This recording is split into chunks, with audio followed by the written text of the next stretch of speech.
Great Paint Warehouse Blue. In this video, we're going to show you the great paint in our warehouse blue color. As you can see, we painted our warehouse. So to start, you have to clean. You got to clean whenever you're going to paint something or do anything with some sort of coating. So here we're going to use 1 part clear ammonia, and we'll use about 8 to 10 parts of water. And we're just going to use tap water. So we're going to fill up our little mop bucket, hose it off with water, and then we're going to get to town on cleaning. There are obviously a lot of different ways to clean a floor. We chose to use the ammonia and water because our floor was rather nasty. We hadn't cleaned it since we moved in, and it was about due for a real good cleaning. So if soap and water works for your floor, go for it. But just be mindful of how dirty it might be and what you'll need to do. You really want to start with as clean a surface as you can.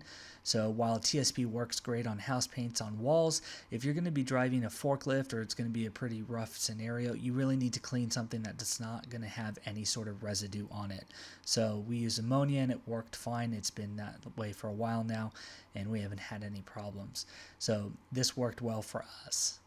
So the great thing about great paint is that you can actually brush it on with relative ease. It's pretty thick, so you can cut a line really nice right on the edges, but you can roll it on, you can spray it on. It's really not super picky on how you put it on. It lays out nice and great, and it dries pretty fast as well. So we did all of this on a Friday, cleaned it on a Thursday, painted it on a Friday, moved everything back on a Monday. And we just rolled it on, put it in a little 5-gallon bucket with one of those paint tray that you can kind of roll off in the bucket, and we went to town.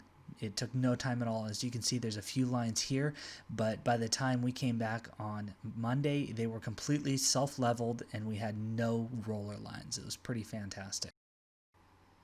Now, you might be asking yourself, why use great paint instead of the 10,000 paint that is out on the market already? And you know, we thought the same thing. We started actually painting part of our warehouse where the forklift doesn't even go with one of said, warehouse paints, and it did not hold up to foot traffic.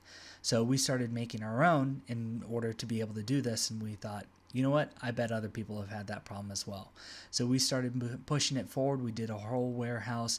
It's held up extremely well. It gets dirty just like any other warehouse, but the paint has adhered and performed extremely well. As you can see, this is Monday morning. We'll do a little pan so you can see. Nice and smooth.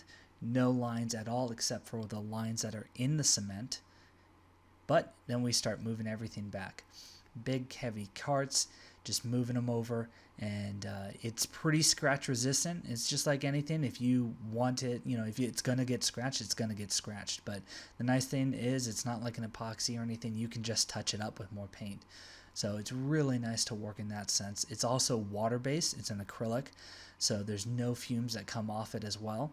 And that is pretty handy when you're doing an entire warehouse.